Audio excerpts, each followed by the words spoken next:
Despite some of the news and headlines surrounding the real estate market, it is not crashing, at least not right now, and not here in Kentucky. To start off the new year, we have seen a pretty solid increase in buyer activity, with some listings in the last few weeks even seeing multiple offers. It is without a doubt the past 2 years have been very interesting though.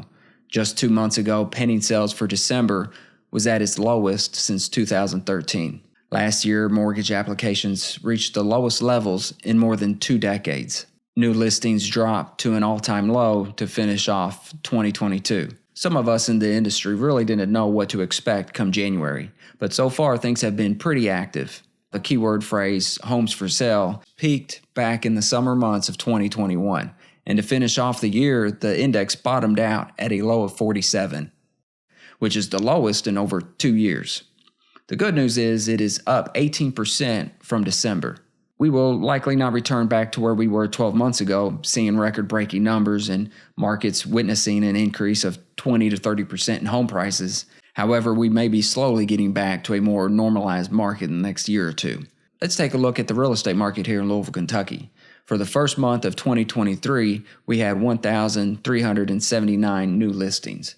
This is up almost 48% from last month, which may seem like a substantial increase, but this is actually common this time of year. Historically, we then see February to be just a little slower for new listings. And then we see another big spike in March, and then that carries over into the summer months.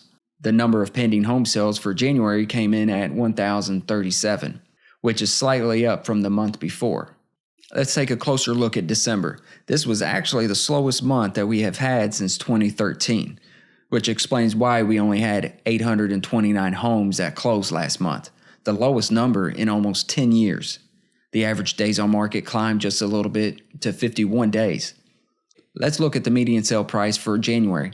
It was slightly down from December, falling to $230,000. This is down 13% from its peak in June. So as you can see, the Louisville housing market has slightly shifted from the current home prices to mortgage rates and the increase in the cost of living. This has had an impact on the market, but it is not causing the real estate market here locally to crash, mainly because inventory is still just way too low. The absorption rate continues to hover around 2 months, and in order for us to have a more balanced market, we really need to be around 4 to 5 months of inventory, which we haven't seen since 2015. In the meantime, more and more Americans believe home ownership is unaffordable right now. And economists are saying we are now experiencing the worst home buying conditions in decades.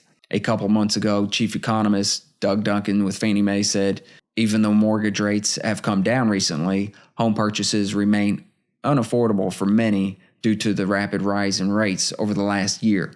And the fact that prices, though certainly slowing and in some places declining, they remain elevated compared to pre-pandemic levels, which we are clearly seeing that in the real estate market now. If you look at the HPSI, an index which ranks data from consumers based on their attitude and confidence in the housing market, in December, surprisingly, only 21% of people thought now is a good time to buy, which aligns with some of the statistics that we saw at the end of 2022.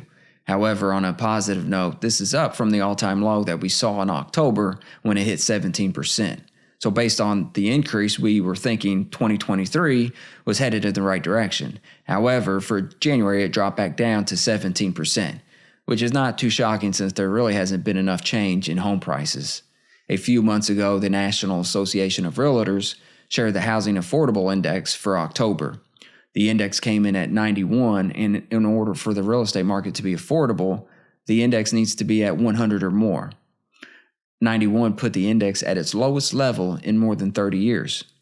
We did, however, see that increase in November and again in December. The most recent report put out by ShowingTime, the software that most real estate agents use to schedule showings, for the month of December, the showing index dropped to pre-pandemic levels, putting showings down 36% from this time last year. Now, of course, things are always slow during the holidays and the numbers are not out yet for January, but we expect them to come in higher than the months before. If you're thinking about buying this year but waiting to see if prices come down, chances are you will not see that this spring or summer. Historically, these are the months that we usually see the median sale price at its highest for the year. That's why these months are always prime months for sellers. Hopefully, as new listings increase, we will see that absorption rate come up and move us closer to a more balanced market. There has been a lot of buyers on the sidelines for the past 3 to 6 months, and they have been patiently waiting to see some kind of adjustment in the market. As we see them slowly enter back into the market, activity for new listings will continue to be steady this spring and summer. That's it, guys. If you have any questions about the real estate market, please feel free to reach out. My contact information is below in the description.